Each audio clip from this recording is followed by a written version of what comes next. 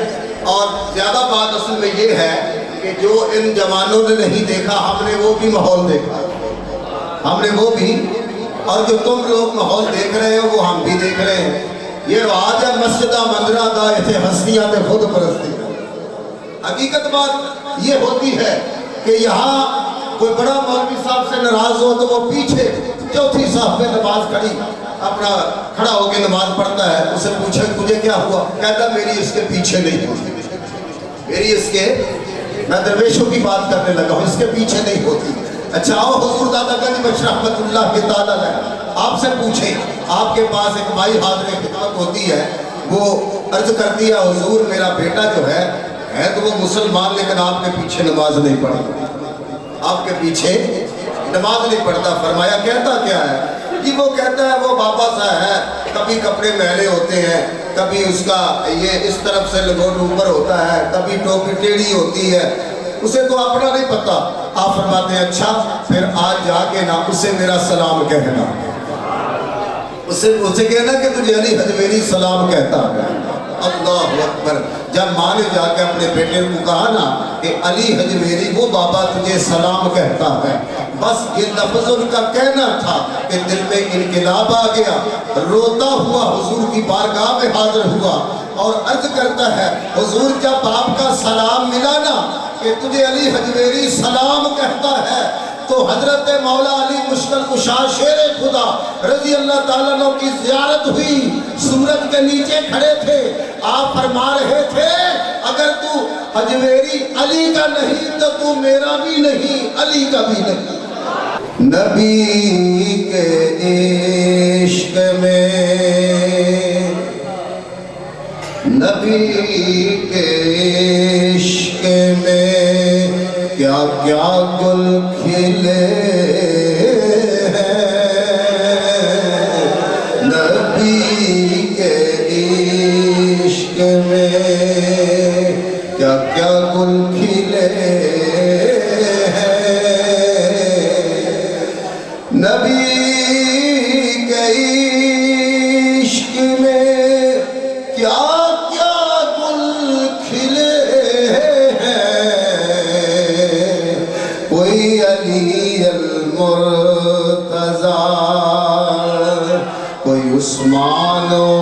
کوئی عثمان عمر صدیق بنے, نبی کے عشق میں. حضور کی محبت سے ہی یہ جہان آباد ہے, جہاں روشن است جمال محبت, دلم زندہ شدت وصال محبت. آمنو ایمان لاؤ, آمنو ایمان والو, ایمان لاؤ سے مراد کیا ہے؟ اگر تم ایمان لائے ہو, مان لیا ہے, تو پھر پریکٹیکلی طور پر بھی مسلمان بن جاؤ. یعنی روزے رکھو, نمازیں پڑھو, میرے نبی کی طرح کھاؤ, میرے نبی کی طرح پیو, میرے نبی کی طرح چلو, میرے نبی کی تعلیمات پر عمل کرو. یہ ہے آمنو, ایمان والو ایمان لاؤ, ایمان والو ایمان لاؤ جیسے ایمان لانے کا حق ہوتا ہے. اس لیے صادق الامیر تو ابو جہل بھی مانتا تھا, تو صادق الامیر تو ہم بھی مانتے ہیں, لیکن صادق الامیر ماننے سے وہ صاحب ایمان نہ ہوا. اس نے جانا ہے یہ نبی سچا ہے, یہ قول کا پکا. اچھا جب کعبہ کو بنانے لگے نا تو پھر ایک بہت بڑا ایک لڑائی کا سلسلہ بنا, تو انہوں نے کہا کہ اچھا ایسے کرتے ہیں کہ صبح جس دروازے سے سب سے پہلے مسجد حرام پہ آئے گا نا اس کو ہم اپنا منصب بنا لیں گے. جب صبح ہوئی نا تو سب سے پہلے اللہ کے پیارے محبوب صلی اللہ علیہ وسلم تشریف لے آئے, حضور علیہ السلام تشریف لائے, اور لوگ راضی ہو گئے. لوگوں نے کیا کہا؟ لوگوں نے کہا کہ ہم مانتے ہیں یہ صادق ہے، یہ امین ہے، یہ امین ہے، یہ امین ہے، امین امین کے جو تھے آواز آنے لگی تو انہوں نے کہا اچھا اب فیصلہ آپ کریں گے؟ فرمایا ہاں میں کروں گا۔ آپ نے اپنی چادر بچھا دی، چادر بچھائی تو پتھر بھی خود ہی اس کے اوپر رکھ دیا کیونکہ پتھر کو نصب کرنا تھا، رکھا نہ تو فرمایا دیکھو میرے نبی صلی اللہ علیہ وسلم کا فیصلہ، کسی کا دل نہیں دکھایا، لڑائی سے سب کو بچایا۔ فرمایا جتنے قبیلے ہیں سب قبیلے ایک ایک اپنا اپنا سردار آگے کر دو، سب نے اپنا اپنا قبیلے والوں نے سردار آگے کر دیا۔ فرمایا اچھا تم سارے اس چادر کو پکڑ دو، سب نے چادر کو ہاتھ ڈالا، پکڑا اور جہاں حجر اسود کو نصب کرنا تھا حضور کھڑے ہو گئے۔ فرمایا یہاں پہ چادر کو ٹھہرا دو، ٹھہرایا تو مصطفیٰ کریم نے ید اللہ والے ہاتھ سے خود وہ پتھر اٹھایا اور خود ہی اس میں جو تھا نصب کر دیا۔ اس طرح مکہ مکرمہ ایک بہت بڑے خونی کھیل سے بچ گیا۔ حضور صدر کائنات کو اللہ نے فرمایا ہے محبوب ہم نے آپ کو حکمت عطا فرما رکھی، حکمت والا نبی بنا کر بھیجا ہے، ہر کام حکمت سے کرتا ہے اور امت کو بھی حکمت سکھائی۔ اچھا ابراہیم علیہ السلام نے عرض کی یا الہ العالمین میرے لیے اللہ نے فرمایا تیرے لیے امامت ہے، یا اللہ میری اولاد کے لیے فرمایا قال لا ینال عہد الظالمین، جو ظالم ہوگے نا ان تک میرا یہ فضل نہیں پہنچے گا۔ اچھا نبی کریم صلی اللہ علیہ وسلم نے اپنے اولاد کے لیے امت کے لیے امامت نہیں مانگی، امامت آخری بات ہے، امامت نہیں مانگی، امامت نہیں مانگی، ان کے لیے مخصوص جگہ تھی جہاں وہ نماز پڑھ سکتے تھے۔ الحمدللہ اللہ کے فضل اور حضور کے فضل سے اللہ تعالیٰ نے کیا کیا، ہمارے لیے ساری زمین کو مسجد بنا دی، جہاں چاہے تو قبلہ رخ ہو کر نماز پڑھ لے، بس ذرا جگہ صاف ہونی چاہیے۔ اچھا پھر اللہ تعالیٰ نے کیا کیا، بن مانگے یہ دولتیں عنایت فرمائی، محلے محلے میں مسجد بناؤ، پہلے مکے میں مسجد، مدینہ میں مسجد، پھر ہر شہر میں مسجد، پھر ہر شہر میں کئی مسجدیں، پھر ہر محلے میں مسجدیں، جہاں مسجد وہاں امامت، جہاں مسجد وہاں امامت، جہاں مسجد وہاں امامت۔ ابراہیم خلیل اللہ علیہ السلام نے امامت مانگی تھی، فرمایا قال لا ینال عہد الظالمین، میرے مصطفیٰ کریم کا یہ مقام ہے کہ آپ محبوب خدا ٹھہرے اور رب العزت نے آپ پر امامت کے انوار نچھاور فرما دی۔